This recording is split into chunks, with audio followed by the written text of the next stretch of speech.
Hi guys! So ayan po, update tayo sa ating Kimpaw. Kumakailan lang, kahapon, maraming hanash ang mga netizens. Na-issue hindi tinulungan ni Pao si Kim sa luggage.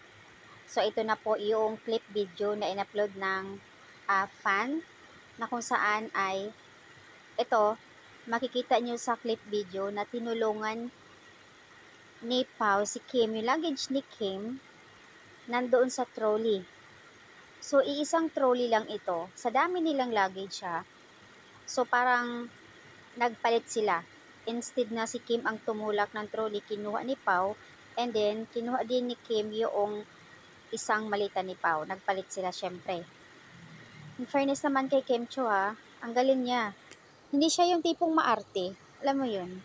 Hindi siya yung taong pa-baby na nag-e-enarte.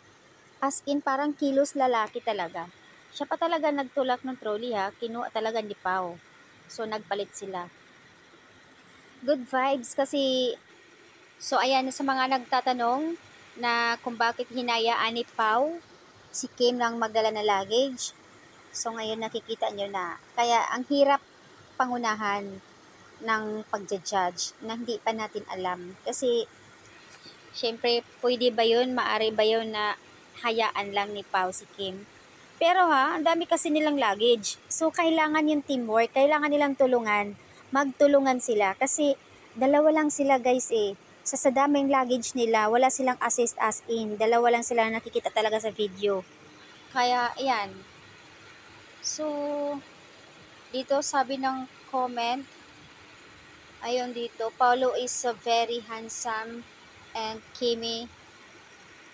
Ang ganda ni Kimi pero wala siyang ka-arty-arty. Kaya ni Kimi in fairness pero hindi niya kayang tingnan ni Pao, of course naman. Kaya nagpalit sila ng luggage. Nakakatuwa naman. Kaya ayan guys, wag na kayo magbigay komento or magbabash kay Pao na hindi tinulungan ni Pao si Kim. Kasi hindi naman maari yon na gagawin ni Pao yon. May mga bagay kasi na hindi natin alam. Kaya mahirap pangunahan guys. Yun lang po yung masasabi ko. Katulad na lang din na hindi lahat ng mga bagay na ginagawa nila na kailangan nakaharap sa kamera. Hindi ganon. Alam nyo naman na talagang ma-private itong si Pao, diba? At doon sa gesture nila kung bakit ganon, para iwas, hindi sila matuklasan kaagad or makilala kaagad ng mga netizens, mga fans, kasi nga baka syempre mga artista sila, umiiwas din baka pagkaguluhan or maraming, alam mo na, kaya si Pao todo talagang balot na balot, saka naka face mask, ayan, merong shade pa rin naman sila. Pero ang kagandahan dito sa dalawa kasi lalo na si Kim, nako, parang lalaki na talagang as in napaka-energetic. Wala siyang kakimi-kimi talaga As in, una siya nang nagtulak ng trolley. So, kinuha ni Pao. And then, nagpalit sila ng luggage. Si Kim yung iisa na lang dala niya. In fairness hindi siya maarte.